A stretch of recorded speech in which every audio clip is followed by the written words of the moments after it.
Shalom Antiokers and welcome to X Antioquia Creative Talks. Kisah para Antiokers bersama Sakti Aku ini bakal temenin Anda selama beberapa menit ke depan.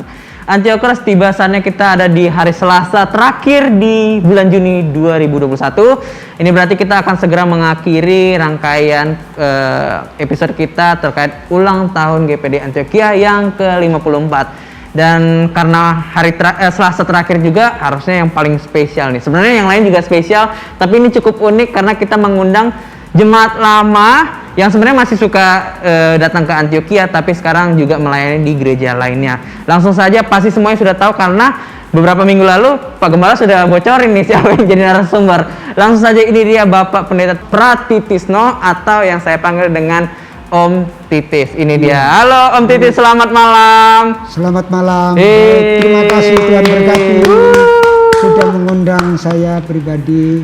Kita juga senang sudah bisa mengundang Om Titis di sini dan terima kasih banyak juga Om Titis. Haleluya. Sama. Ya Om Titis, kita akan ngobrol-ngobrol. Aku yakin banget pasti banyak jemaat Antioquia dan Antiokers yang Om Titis pasti sudah banyak yang tahu lah gitu. Tapi kalau boleh mempersilakan Om Titis untuk memperkenalkan diri. Perkenalannya Om Titis bisa nama lengkapnya siapa, seperti yang saya bilang tadi, terus panggilnya siapa, terus sekarang melayani di mana dan pelayanannya apa. Boleh silakan.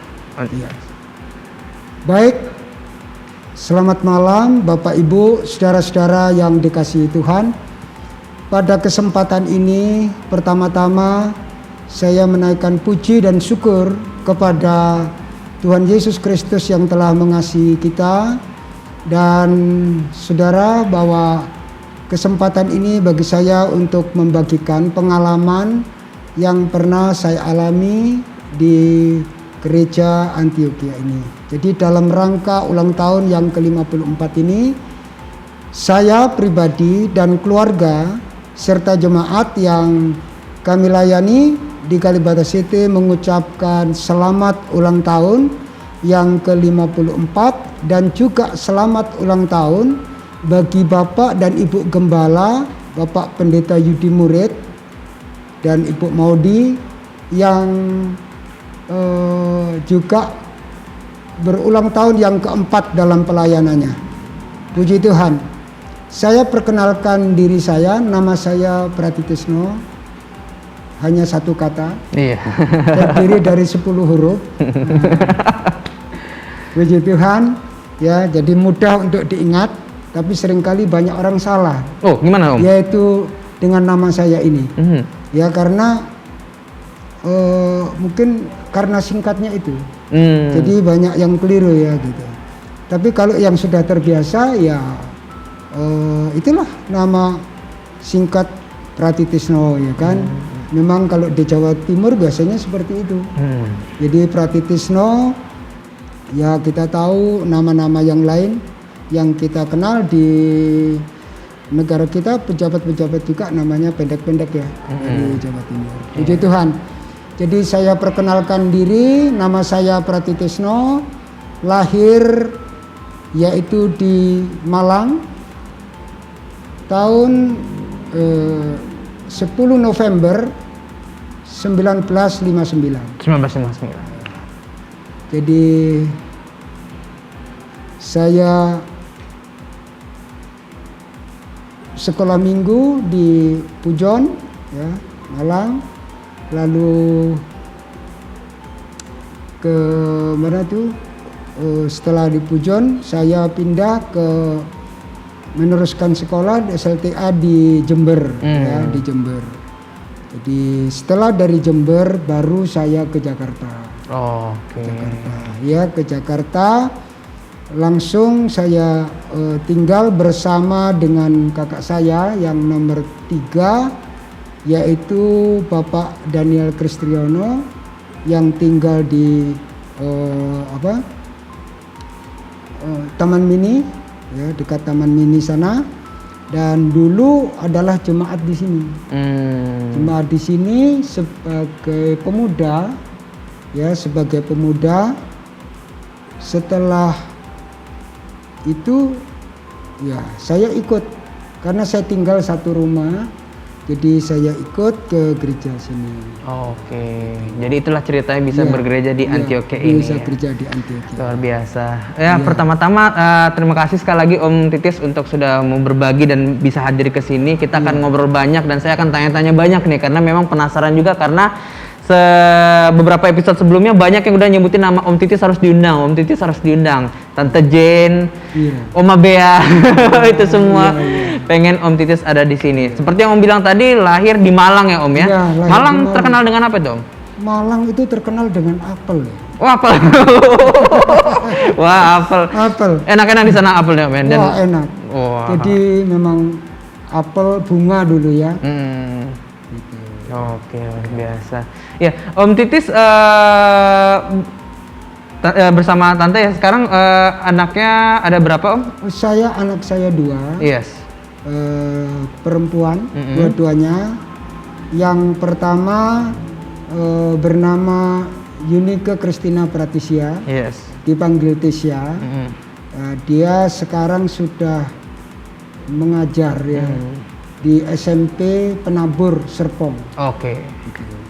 Yang pertama, dia juga melayani bersama-sama kami di Kalibata. Dia juga sekolah minggu, mimpin pujian. Yang pertama.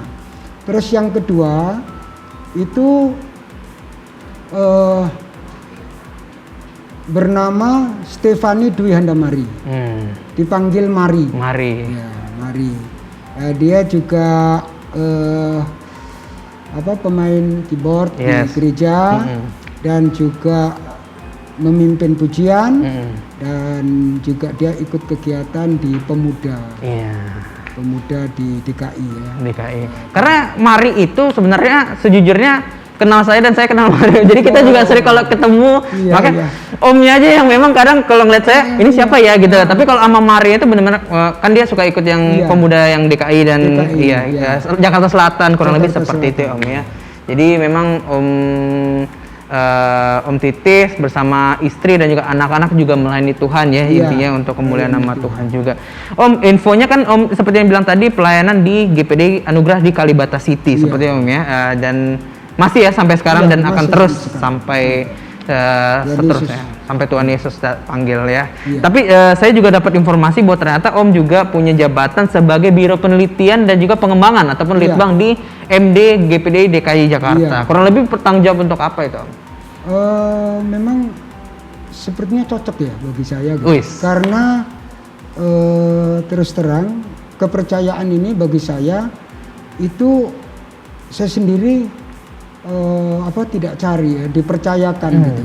Dipercayakan. Lalu waktu dilantik pun saya berdoa untuk Tuhan tugas saya apa gitu. Tapi yang ditaruh di dalam hati saya, tugasmu berdoa. Oke. Itu pertama. Jadi sebelum saya bisa melihat ini berdoa, ya berdoa untuk pimpinan gereja, ya majelis pusat, berdoa untuk majelis daerah. Gitu. Dan lagi memang tadi saya katakan saya suka ya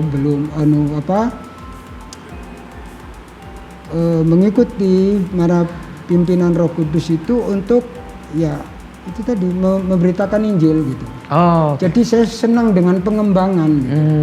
Jadi dipercayakan oleh Tuhan ya, oleh kemurahan Tuhan saya sekretaris wilayah 4 periode di Jakarta Selatan ini dan saya sekarang menjadi ketua wilayah. Itu paling senang saya memang melihat kalau ada hamba Tuhan yang mau membuka ladang baru.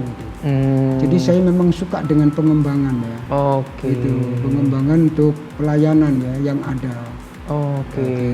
Berarti memang Om Titis juga bertanggung jawab dan juga senang lihat bisa banyak gereja-gereja baru atau Iya. mungkin pelayanan-pelayanan baru yang ada di DKI Jakarta Itu doa ini. saya. Oke. Jadi doa saya. Luar biasa dan itu terus sampai pokoknya pelayanan itu ya dengan periode yang ada Om Iya. tetap melakukan itu sebagainya Om ya. Dan juga seperti yang kita selalu sama-sama Om Titis juga sebagai Ketua Majelis Wilayah GPD se-Jakarta Selatan. Iya. Dari tahun berapa Om ya? Dari tahun Udah 3 tahun yang lalu, 4 tahun yang lalu ya. 4 tahun yang lalu. Iya, dan sampai Tinggal 1 tahun jabatannya. iya. Ada keinginan untuk lanjut atau tergantung Tuhan Iya. yang gimana? Kalau Tuhan percayakan, saya mau kerjakan. Siap. Luar biasa. Om Titis, tadi itu hanyalah beberapa dari pelayanan yang pasti Om Titis lakukan ya, yang saya sebutkan tadi. Tapi masih banyak lah pelayanan-pelayanan yang Om Titis sudah kerjakan untuk kemuliaan nama Tuhan. Tapi kalau misalnya kita ngomongin tentang pelayanan yang kita lakukan, pasti selalu kita ingat-ingat gimana ya saya bisa dapatin proses-proses ini seperti itu ya Om ya. Maksudnya gimana kok bisa dari yang kita awalnya nggak punya pelayanan apa-apa terus menjadi melayani sekali 2 kali langsung juga seperti Om tadi menjadi bagian juga salah satunya ketua majelis tadi di wilayah GPRIS Jakarta Selatan. Aku pengen flashback ke Om Titis, tahun berapa sih Om? Karena tadi Om bilang kan lahir di Malang. Dari Malang ke Jakarta itu tahun berapa dan tujuannya waktu itu lagi bagaimana Om? Apa tujuannya? Baik. Jadi waktu saya sudah tamat SLTA ini saya latar belakang STM ya, jurusan mesin. Saya mau cari pekerjaan sebetulnya di Jakarta dan melanjutkan sekolah. Ya kalau ada. Tapi dengan satu doa saya bahwa Tuhan tolong saya untuk, yaitu kalau bisa saya lebih dulu melayani Tuhan dalam hal ini sekolah minggu ya gitu. Karena saya di awal tahun 78 saya dipenuhkan Roh Kudus. Saya di Jember itu langsung saya seperti mengambil keputusan dalam hidup saya untuk aktif di gereja gitu ya. Jadi pemuda aktif, terus ikut KOR, terus ikut tim besuk pemuda di sana. Lalu ada pelayanan penjara karena itu ada jadwalnya di gereja sana untuk pelayanan penjara. Jadi saya ikut tim walaupun saya masih pemuda di situ dan saya ikut mimpin puji-pujian. Gimana rasanya Om? Pemuda tapi diajak harus pelayanan ke penjara-penjara waktu itu gimana rasanya? Senang. Senang ya, menjadi satu pengalaman yang baru ya. Tidak ngeri, tidak takut? Enggak, justru bersahabat. Bersahabat. Ya, setelah kita melayani, berdoa, mereka langsung terbuka. Itu yang sebetulnya menggugah hati saya ini. Luar biasa, ternyata kasih Tuhan itu mempererat kita gitu. Nah, sebagai pelayan gitu. Padahal pada pengalaman pertama seperti itu. Saya memimpin puji-pujian di ibadah penjara itu kan gitu. Khususnya untuk umat Kristen yang di situ. Terus selesai itu langsung bersalaman, langsung dia cerita. Cerita dengan karena ada di sini apa yang menjadi penyebabnya dan berapa lama dia harus di sini gitu. Jadi akrab Om ya Jadi akhirnya saya memberikan kekuatan, Bapak sabar, kan semua ada waktunya gitu kan. Iya, semua ada waktunya. Nanti akan dia keluar dan dengan pesan tentunya ya seperti yang firman Tuhan disampaikan, saya ikut menggarisbawahi bahwa seperti firman Tuhan kita tidak boleh kembali kepada yang lama. Artinya walaupun memang orang banyak yang berpikir gereja penjara ya maaf kata banyak kriminal ataupun kesalahan-kesalahan yang mereka lakukan, tapi pada saat Om melayani di sana itu semua jadi tidak ada. Kita tutup mata karena memang fun ya. Karena memang tujuannya membagi kasih ya. Atau pelayanan dengan kasih. Yes, betul. Dengan kasih semua bisa jadi berubah ya. Jadi berubah. Yes, luar biasa. Luar biasa ya, memang saya lihat disitulah ada rasa haus ya dan lapar gitu. Untuk mereka itu diberikan penyegaran rohani dengan melalui pelayanan oleh gereja Om pada saat itu ya. Akhirnya Om seperti yang Om katakan tadi pindah ke Jakarta tujuannya untuk mencari pekerjaan dan juga melanjutkan studi sebenarnya kurang lebih seperti itu. Pertama kali bergereja apakah langsung di Antioquia atau sempat mana dulu? Di Jakarta langsung di Antioquia. Langsung di Antioquia. Jadi ada masa sekolah minggu saya SD sampai SMP itu di Pujon ya, di Pujon. Malang. Pujon Malang. Lalu setelah saya tamat SMP saya ke Jember. melanjutkan sekolah SLTA. Disitulah sebetulnya saya ya cari gitu kan, namanya anak muda gitu kan. Jadi cari apa ini yang cocok gitu kan, sambil bergereja gitu. Setelah saya mengalami satu jamahan Roh Kudus, ini berubah total. Ya, Oke. gitu. Akhirnya saya sampai ingat saya dengan adik saya almarhum, ya itu ke gereja aja dalam seminggu itu sampai 4 kali. Padahal saya ikut kakak saya gitu ya, yang notabene masih imannya masih di luar gitu ya. Gitu. Tapi karena berani, tapi di situ saya melihat juga proses ya gitu. Ada orang yang menghina gitu ya, meludahi kami gitu ya, meludah di depan kami karena dia tidak senang dengan kehadiran orang Kristen. Gitu. Ya kan, ya bagaimana kita bisa lihat ya, saya tidak ini karena terus terang di Jember itu kan masyarakat Madura juga banyak gitu. Pendatang juga banyak. Di situ saya rasakan, tapi heran kuasa Tuhan itu aja yang tadinya membenci jadi nggak membenci gitu, ya. Jadi pernah yang pengalaman yang saya alami, dia begitu benci dengan kami, ya sampai meludah di depan saya berjalan, permisi, dia nggak tanggapi, ya dia meludah. Tapi heran ya, ya Tuhan kasih keterampilan kepada saya bisa potong rambut, gitu. Cukur rambut, pangkas rambut ya. Dan itu bapak yang membenci itu saya pernah potong rambut, gitu. Astaga. Seperti itu. Itu waktu di Pemuda. Jadi di Pemuda itu pun saya mengalami mujizat ya, itu luar biasa dengan adik saya. Jadi kalau sakit pun hanya berdoa dan menumpangkan tangan. Gitu. Terus pernah juga mengalami kekurangan beras, nggak ada, kita hanya berdoa, tapi beras itu masih bisa dimasak terus. Sampai kiriman dari kakak itu datang, gitu kan. Jadi pemeliharaan Tuhan itu nyata. Itu pun terjadi dengan minyak tanah pada waktu itu ya, gitu.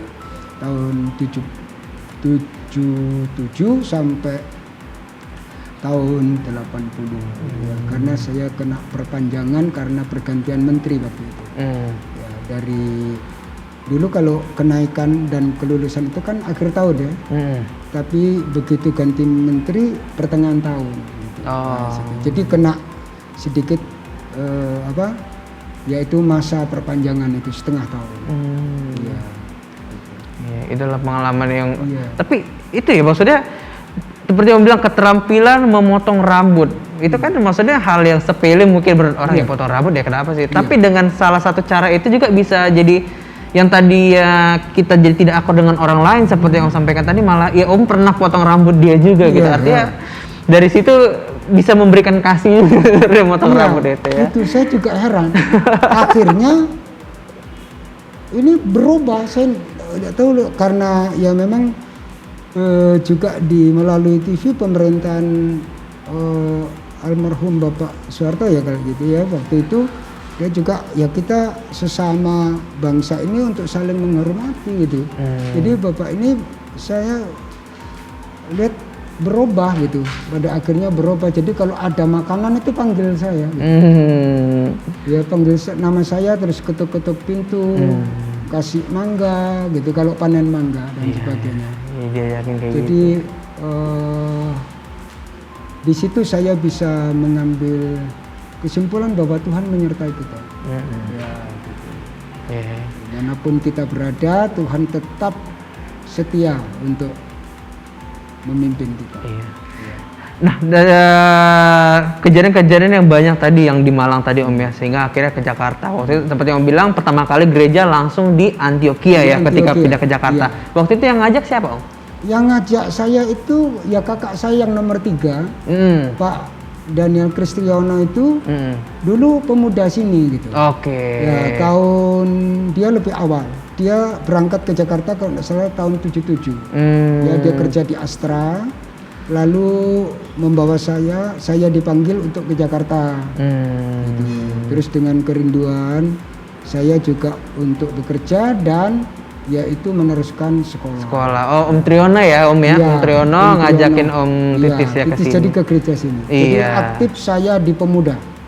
Oh, langsung aktif di pemudanya Aktif juga. di pemuda tahun 80, 1980, dan waktu itu saya langsung yaitu terlibat gitu dalam pelayanan sekolah minggu. Sekolah minggu? Iya, sekolah minggu dari tahun 80. Oke. Nah, dengan aktifnya di sekolah minggu tahun 80 ini, dulu ada majelis, salah satu majelis yaitu Bapak Jaidin Saragi, Oke. sudah sempat jadi hamba Tuhan juga membuka pelayanan di Lenteng Agung, tapi beliau sudah almarhum. Nah, disinilah kami bertiga itu, Bapak Jaidin Saragi, terus kakak saya Triyono, dan saya ini menginjil. Gitu. Dari tahun 80 sampai 81 itu menginjil di daerah Karet Kuningan, Karet Kuningan. yang sekarang JW Marriott itu. Wes. Itu dulu masih hutan belukar tuh. Ya masih semak-semak lah. Iya, gitu, iya. ya. Ada perumahan tapi tidak terawat. Masih semak-semak. Di situ saya bagian sekolah minggu. Oke. Ya, yang orang dewasa Bapak Saragi. Gitu. Jadi saya ingat kemana-mana saya nenteng tas planel untuk cerita di lapangan.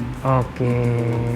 Jadi artinya tadi join ke Antioquia, bergabung dengan Antioquia, diajak oleh Om Triyono, langsung aktif di pemuda dan juga terlibat pelayanan sekolah minggu Om ya, sehingga dan selanjutnya juga diajak tadi oleh yang almarhum Bapak Saragi tadi ya, di Karet Kuningan. Iya. Karena di Jember setelah saya penuh dengan Roh Kudus, saya memang jadi guru bantu sekolah minggu.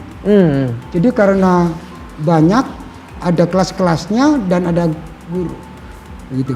Adik saya yang almarhum, sekarang udah almarhum, itu dulu jadi guru sekolah minggu. Dia cerita setiap minggu, saya tidak selalu setiap minggu. Karena sifatnya bantu ya, membantu gitu. Jadi sudah terlibat di situ, jadi ada terbeban untuk pelayanan anak-anak gitu. Oke, seperti itu. Wow, ini berarti join di Antioquia langsung terlibat seaktif itu luar biasa juga nih. Waktu itu berarti di masa pengembalaannya masih Bapak Pendeta Freddy ya berarti Iya, Om ya? Bapak Freddy Jawani, gembala kami. Gembala kami. Waktu itu zaman-zaman itu penginjilnya siapa aja Om waktu selain pada zaman Pendeta Freddy berarti ada Om Titis, Om Triyono, ada lagi nggak? Ada lagi pengerjanya yaitu Bapak Pendeta sekarang Dr. Hendrik Suwangga ya. Oke. Sekda Majelis Daerah DKI. Sekarang beliau itu adalah mentor bagi saya ya. Oh, kenapa tuh? Karena beliau adalah pengerja di sini. Saya pemuda. Dan waktu itu ketua pemudanya Bapak Iswahyudi. Gitu. Bapak Iswahyudi menikah lalu pindah ke Mojokerto, terus diganti oleh kakak saya. Gitu. Dipercayakan oleh Bapak Gembala untuk yaitu memegang pemuda gitu. Om, ini menarik nih. Tadi Bapak Iswahyudi Om ya. Iya. Saya ini kan saat ini ya saya akui bagian dari pengurus pemuda. Ini saya baru dengar ada nama itu lagi di ketua pemuda. Om ingat nggak waktu itu siapa aja sih yang Om ingat beberapa generasi jadi ketua pemuda awal siapa? Ini kayak banyak cerita yang berbeda-beda. Ini seingat Om Titis waktu itu awal-awal siapa yang ketua pemuda lalu lanjut siapa? Ingat nggak waktu itu Om? Kalau ketua pemuda ya mungkin juga Bapak Gembala ya. Bapak Gembala setempat dulu. Tapi yang saya masuk tahun 80 itu sudah yaitu Pak Iswahyudi. Pak Iswahyudi. Dia tinggal di Pomat dan dia kerja sebagai karyawan di pabrik kaos dulu di Duren 3. Gitu. Beliau itu aktif begitu ya. Setelah saya masih ingat juga menikah. Beliau di sini gitu. Ya, dalam hari Minggu gitu. Saya lihat itulah yang paling sederhana ya dia. Tapi puji Tuhan dia menjadi ketua pemuda dan Bapak Hendrik waktu itu yang pengerjanya gitu. Jadi ibadah berjalan seperti itu tugas, dapat tugas juga masing-masing. Ada pujian, ada apa, akhirnya terbentuk juga tim besuk, gitu. Berapa orang waktu itu Om pemudanya kalau ingat Om? banyak juga ya. Udah Tapi banyak juga. Kebanyakan ini semua pemuda kerja karena dia dari daerah. Oh, perantau juga ya. Perantau dari daerah. Seperti Dari itu. daerah. Wah, ini seru. Dan Iya. Om Titis juga kan sempat kan katanya jadi ketua pemuda juga ya pada Iya, saat itu. sempet. Luar biasa. Saya pernah dengar cerita Tante Jen pernah ngomong ada masa di mana sepi banget pemudanya, cuman 3 orang. Katanya Om Titis yang melayani sambil main gitar atau main musik, katanya terus jemaatnya si Tante Jen. Berarti pernah ngalamin kayak gitu-gitu juga ya? Jemaat yang paling sepi kurang lebih kayak gitu. Oh iya, pernah. Karena memang kita terbeban ya untuk pelayanan itu, jadi seberapa banyak pun kita harus tetap berjalan gitu. Yes. Itu ya sampai sekarang itu Sampai sekarang. terpola dalam hidup saya. Jadi Seperti itu. walaupun Jadi walaupun orang lain nggak ada gitu, kalau itu sudah jadwal, yes. itu harus kita lakukan. Iya. Jadi kalau cerita di Alkitab katakan 2-3 orang namaku Iya. ada, jangan kita ini ya, maksudnya dengar sepotong aja gitu. Memang semakin ramai semakin bagus. Tapi Iya. kalau memang ternyata adanya cuma segitu ya kita tetap Iya, harus jalanin, iya. karena di situ ada Tuhan juga. Di situ. Iya. Luar biasa nih Om Titis ini. Berarti pada saat itu Om membantu pelayanan pada di eranya Om Pendeta Freddy Patirajawan pada saat ini sebagai ini juga. Tadi ada juga Om Hendrik, ada juga Om Triyono tadi. Mulai melayani dibantu pelayanan Pendeta Freddy sejak tahun berapa Om? Ya, itu tadi dari tahun 80 saya sudah guru sekolah Oh minggu. ya, guru sekolah minggu. Kan? Jadi permintaan saya jelas digenapi. Oke. Karena saya ingin melayani dulu, baru yang lain. Oke. Dan sakti memang sebetulnya Tuhan berikan gitu ya. Yang menjadi kerinduan saya bekerja itu sudah siapkan itu. Ya, disiapkan, dan juga untuk melanjutkan sekolah pun sudah disiapkan Oke. sama Tuhan.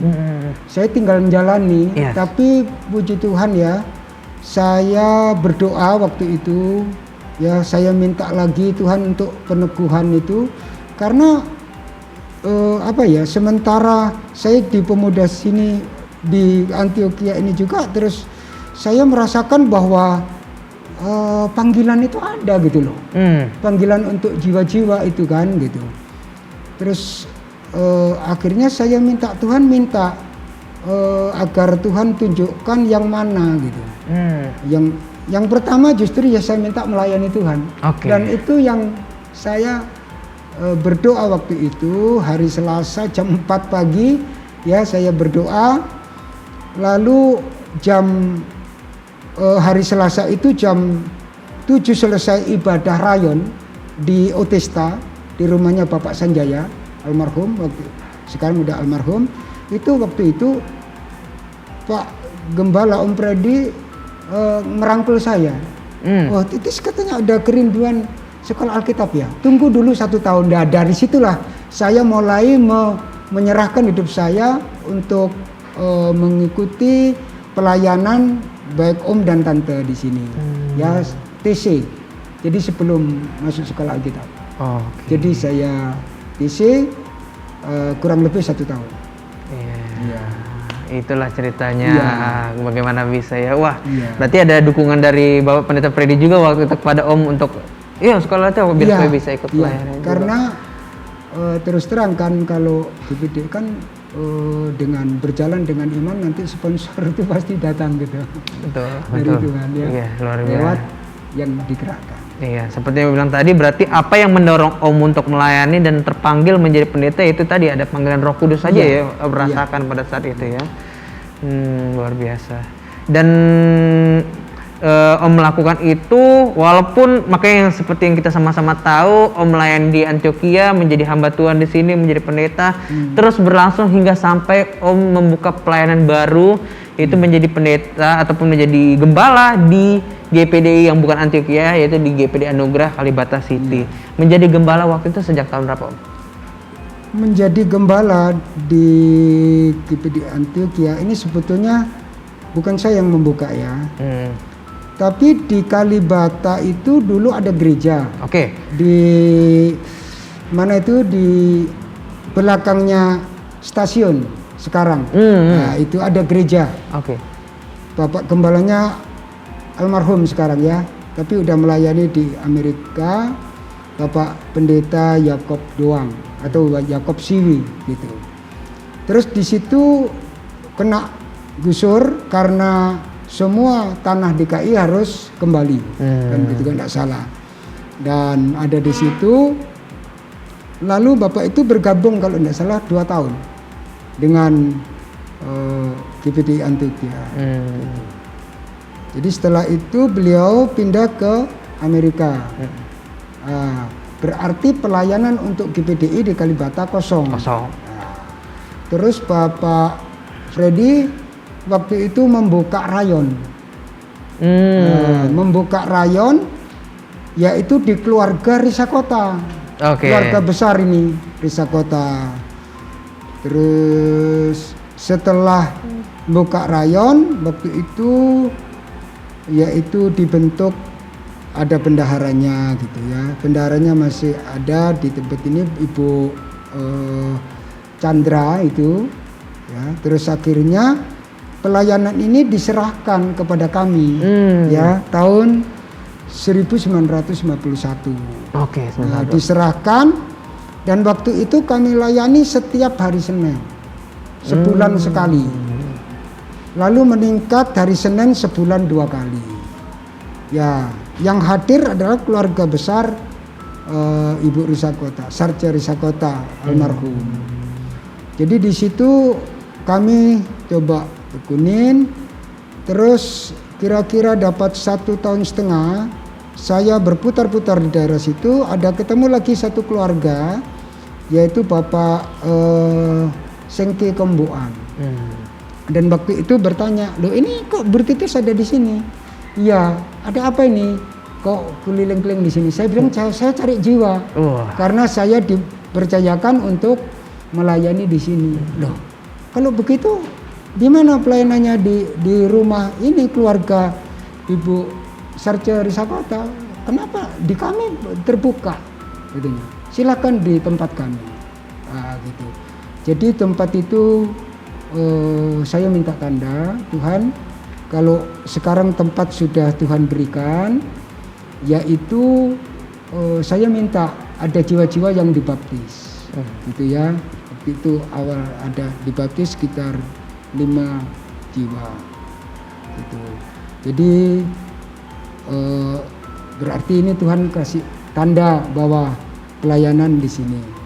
Terus setelah itu berjalan 1 tahun,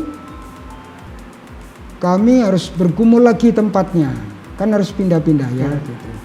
Tapi saya ingat di tempat Ibu Singki itu tahun berapa? 92 sampai ya 94 ya. Itu berjalan, dan anak saya yang kedua itu diserahkan di situ. Ya, Stefani. Kalau Yunike di gereja sini diserahkan.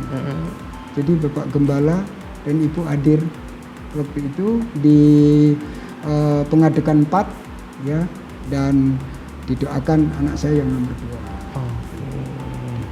Dan itulah ceritanya bagaimana bahwa ternyata yang tadinya yaitu pelayanan yang kosong di Kalibata itu sehingga dipercayakan Om Titis untuk mengisinya sampai pernah kayak ada momen di mana waktu ditunjuk oleh Bapak Pendeta Freddy ya berarti ya pada saat itu ya untuk melayani di sana. Waktu ketika melayani ada sempat kayak waduh, untuk menjadi gembala kayaknya wah cukup ini ya, ada tantangan baru lagi deh sepertinya. Ada nggak apa yang waktu itu terbesit ketika Om Titis ditawar untuk menjadi gembala di sana? Ya, saya karena saya sudah ditabiskan ya sebagai pendeta muda, dan pada waktu itu era Bapak almarhum Dr. Kausa Franz Lumelaka itu kalau sudah pendeta muda harus menggembala gitu. Harus menggembala. Jadi saya ya pasti akan menerima ini pelayanan gitu. Udah pasti juga ya. Tapi Sakti, sebelum saya masuk dalam pelayanan ini, ketika saya masih dalam pengerja, karena saya berangkat ke sekolah Alkitab itu 82, 83 itu angkatan pertama, ya 82, 83. Kalau di SAP dikenal angkatan 28, ya. oleh karena kemurahan Tuhan, jadi disponsori juga dari jemaat di sini, Bapak Gembala, Ibu dan juga jemaat. Jadi sponsornya yang lain itu berdoa gitu kan. Memang begitu. Harus dengan iman gitu kan. Supaya berkat itu ada, dan lalu kalau ada sponsor besar gitu ke sekolah Alkitab itu nanti akan dibagi-bagi kepada siswa yang belum ada sponsornya. Itu yang saya lihat ya.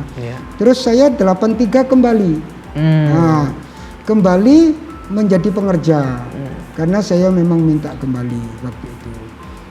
Nah, setelah saya kembali ke Jakarta, jadi pengerja di bawah naungan Bapak Ibu Gembala Patira Jawani, ya. Terus saya diizinkan oleh Tuhan, dipercayakan waktu itu membuka sekolah minggu di Palbatu, Menteng Dalam. Ya. Itu yang sedikit saya rasa memang luar biasa. Ini kesaksian. Siang-siang hari saya makan bakso, ya, di pinggir jalan. Lalu ada yang berkata kepada saya di telinga saya, itu anak-anak itu kemana? Kalau meninggal kemana gitu? Nah, dari inilah panggilan itu begitu kuat ya gitu.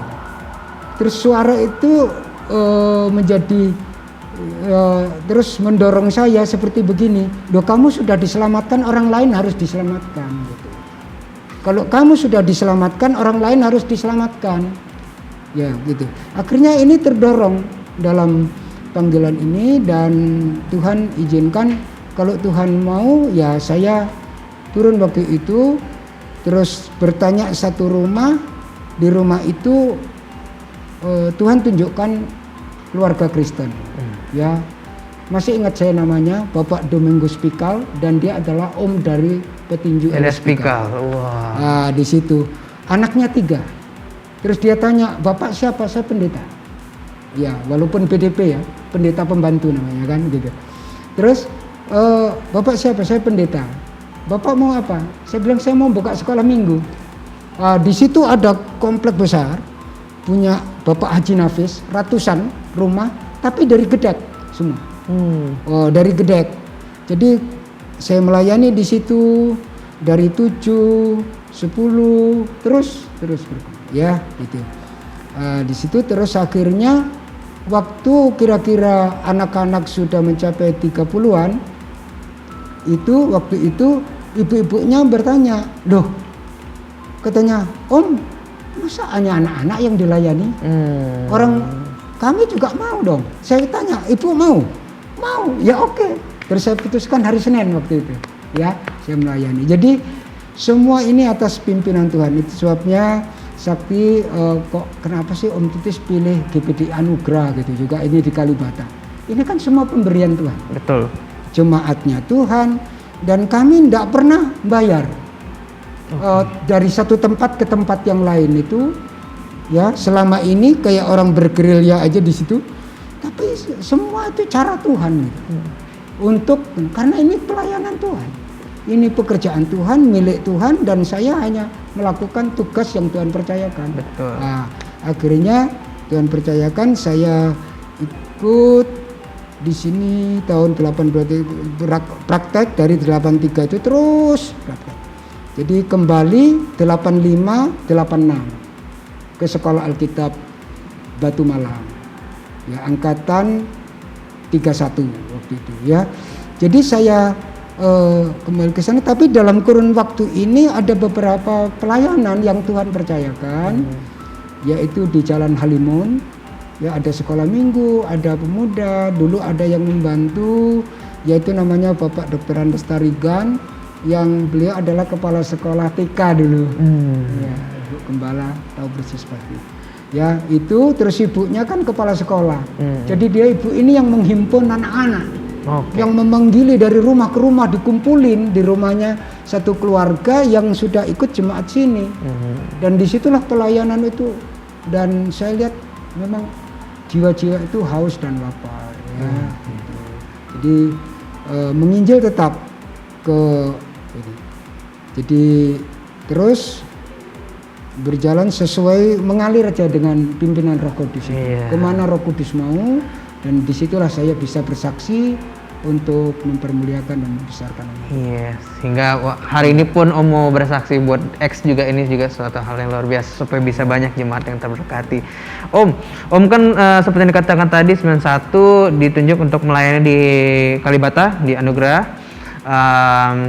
Pastinya dari kurun waktu Om pertama kali datang ke Antioquia sampai sekarang bahkan pasti banyak banget hal-hal kenangan ataupun yang berkesan yang Om alami selama mengikuti atau menjadi jemaat GPD Antioquia Tebet gitu, entah jadi pelayannya ataupun jadi pendengar atau apapun. Boleh bagi nggak sih Om satu hal yang ini kan spesial ulang tahun nih, ada nggak satu hal yang paling Om ingat atau yang paling berkesan, entah mungkin yang paling lucu atau mungkin yang paling sedih, atau ada nggak yang paling Om ingat? Oh kalau Antioquia saya ingat banget waktu kayak gini, ada nggak yang Om ingat? Jadi kalau pengalaman yang berkesan ya bagi saya, memang ketika saya masuk itu saya terasa bahwa begitu kentalnya kekeluargaan dan persaudaraan itu. Oke. Karena kita dalam panggilan yang sama ya, menjadi jemaat Tuhan, jadi saya lihat saling menyambut dan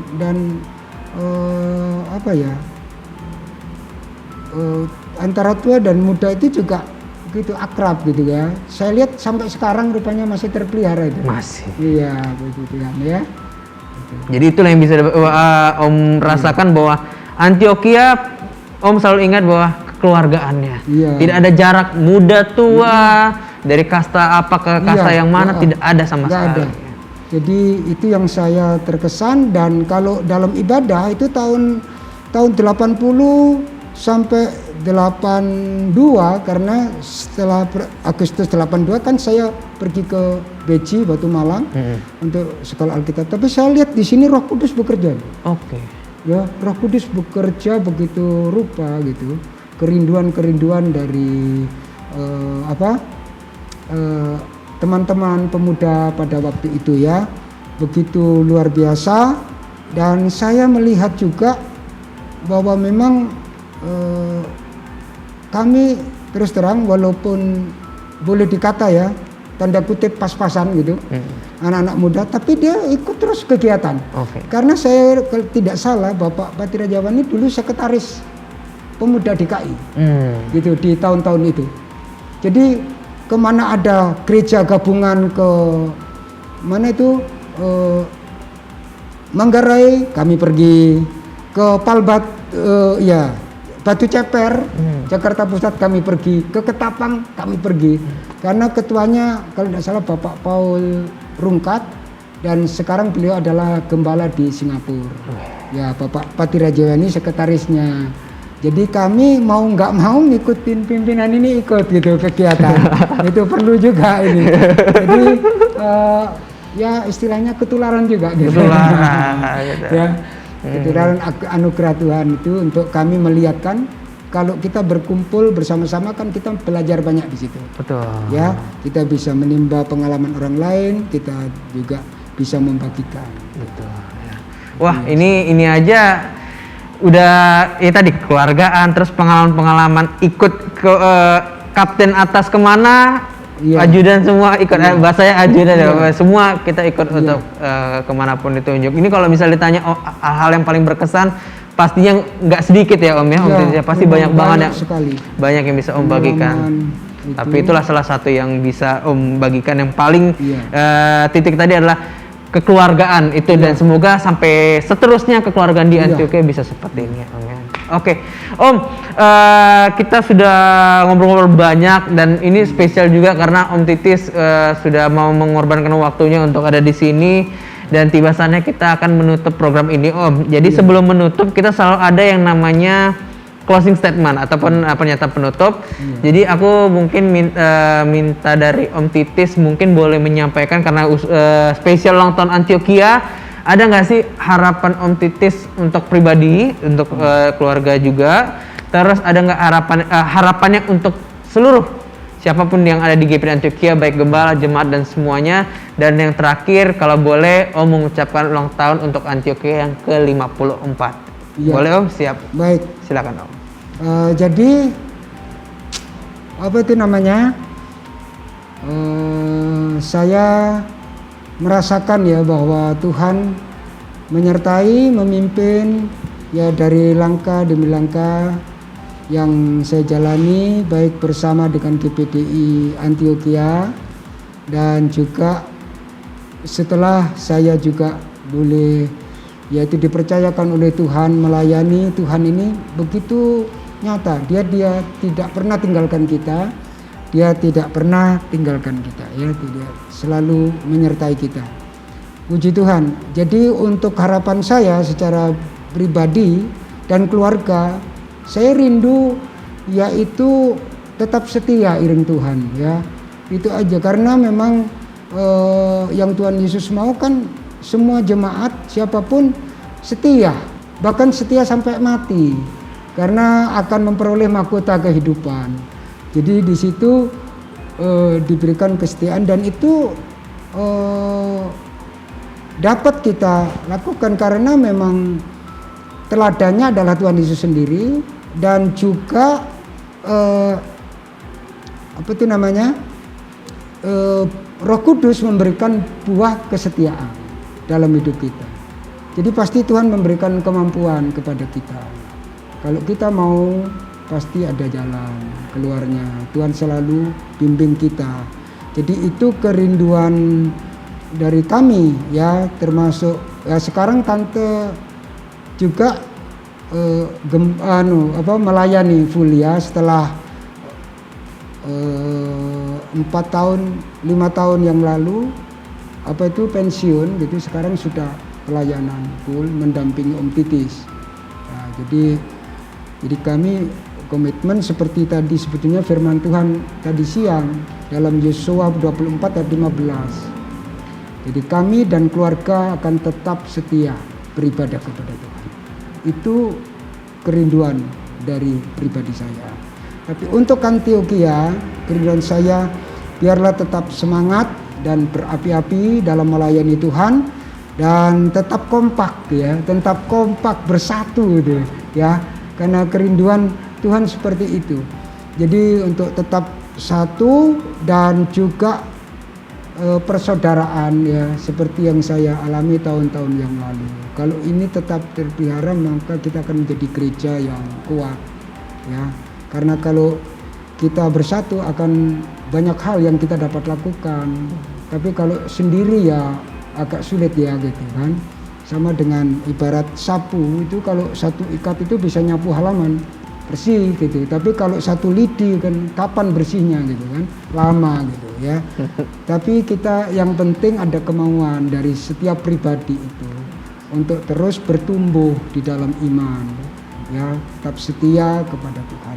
Jadi saya sendiri boleh merasakan itu luar biasa dan ternyata di dalam pelayanan itu memang kita harus banyak belajar ini, setia ini ya, kesetiaan ini. Jadi itu yang saya juga belajar dulu, jemaat-jemaat yang dimana saya awal ada di tengah-tengahnya gitu, saya perhatikan ya.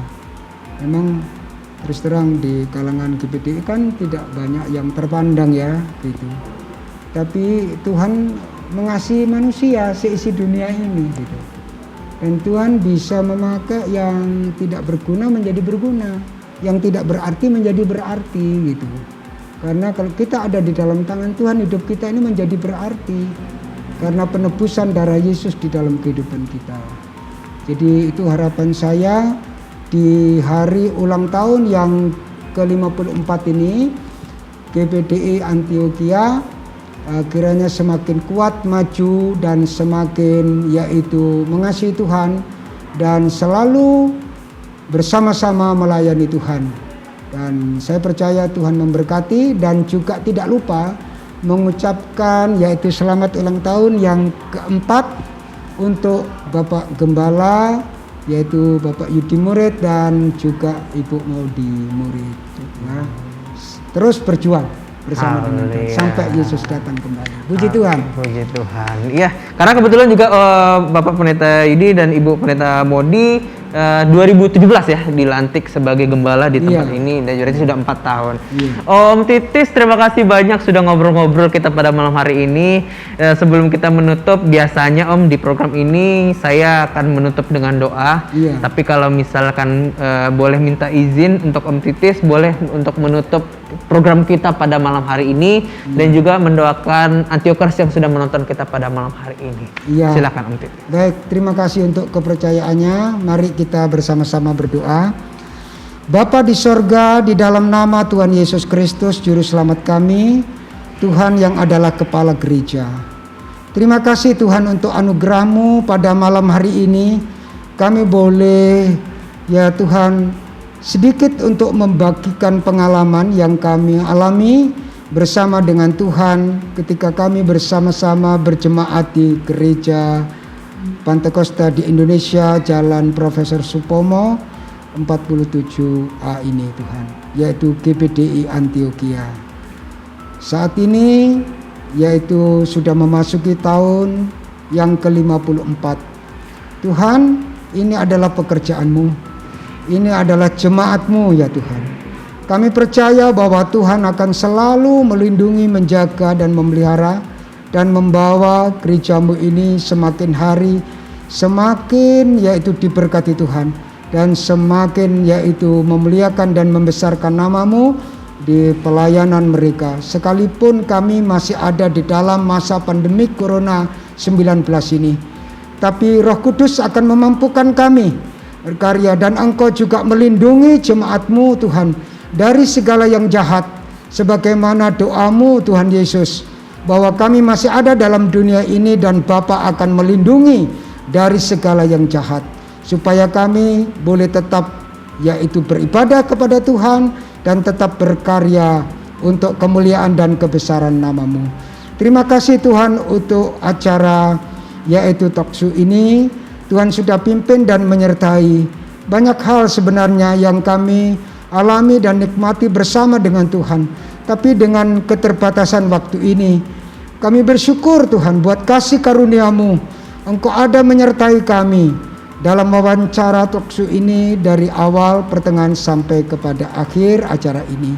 Tuhan memberkati Saudara Sakti yang telah memandu acara ini, dan kami percaya Tuhan selalu memakai saudara-saudara kami yang ada di Pemuda Pantekosta Antioquia, dan juga baik pertumbuhan dari sekolah minggu remaja dan juga ibadah umum, kebaktian umum Bapak Ibu. Kami percaya jiwa-jiwa baru akan selalu datang, haus dan lapar akan kebenar-Mu, sehingga mereka boleh dikuatkan, diteguhkan, dan Tuhan keselamatan itu boleh nyata bagi kami semua, bagi umat tebusan-Mu yang Tuhan panggil dan tentukan untuk yaitu masuk dalam rencana Allah dan keselamatan Tuhan. Terima kasih Tuhan. Dan pada kesempatan ini juga kami berdoa, jikalau ada yang sudah undur, sudah tinggalkan Tuhan, Tuhan tolong mereka supaya mereka boleh kembali kepada Tuhan. Kesempatan masih ada bagi kami untuk mencari Tuhan, dan Tuhan yang penuh kasih serta kemurahan itu selalu memberikan kepada kami waktu, kesempatan yang terbaik untuk memperoleh kasih karunia, diselamatkan oleh Tuhan.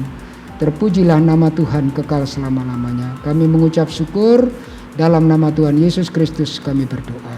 Pada kesempatan ini juga Tuhan, kami menutup acara ini, kiranya berkat daripada Allah Bapa di sorga dan kasih sayang daripadanya anaknya yang tunggal Yesus Kristus Juru Selamat kami, serta pimpinan, penyertaan dan damai sejahtera yang diberikan oleh Allah Roh Kudus menyertai kita sekalian mulai malam hari ini, besok bahkan sampai selama-lamanya.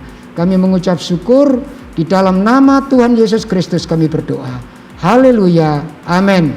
Amin. Yang berkati Sakti. Om Titis, Puji terima Tuhan, kasih banyak. Tuhan berkati ya. Sampai ketemu kita di lain kesempatan Om. Amin. Kita pastinya Om juga akan diundang lagi ke Antioquia. Nanti kita akan bertemu lagi. Tuhan Yesus memberkati kita. Amin. Om. Tuhan Yesus Amin. memberkati. Amin. Puji Tuhan. Dan Antioquers, kita terima kasih banyak untuk yang sudah menonton acara ini. Kalau misalkan ada yang ingin usul lagi, banyak narasumber-narasumber lain yang mungkin akan membagikan kisahnya, silakan komentar di bawah dan jangan lupa juga untuk like, share, dan subscribe channel ini dengan cara klik tombol subscribe atau bisa juga klik lonceng di bawah supaya tidak pernah ketinggalan dengan video-video terbaru dari Antioquia Tebet. Dan juga terima kasih untuk tim kita, ada Audrey di produser, ada Vesa di audio, dan juga ada kakak Adam, kakak Jojo, dan juga kakak Rafa, dan juga sekarang ada Devna yang lagi bantu kita di video. Dan kita akan mendengarkan pengumuman kita sepanjang minggu ini. Hari Kamis ada 2 streaming setiap jam 6:30 malam di YouTube Antioquia. Renungan Rohani Get hadir setiap hari di Instagram dan Facebook GPD Antioquia Tebet. Dan ibadah minggu kita pagi jam 8 melalui streaming YouTube channel GPD Antioquia. Dan ibadah kedua pukul 11 siang. Dan pasti program kita Antioquia Creative Talks hadir setiap hari Selasa pukul 8 malam. Salam sehat selalu, ikuti selalu peraturan pemerintah, tetap berdoa, dan ikuti selalu informasi GPD Antioquia Tebet melalui sosial media ataupun WhatsApp grup jemaat. Kalau gitu Sakti Akwin signing out. Thank you so much for listening. God bless you all and bye-bye.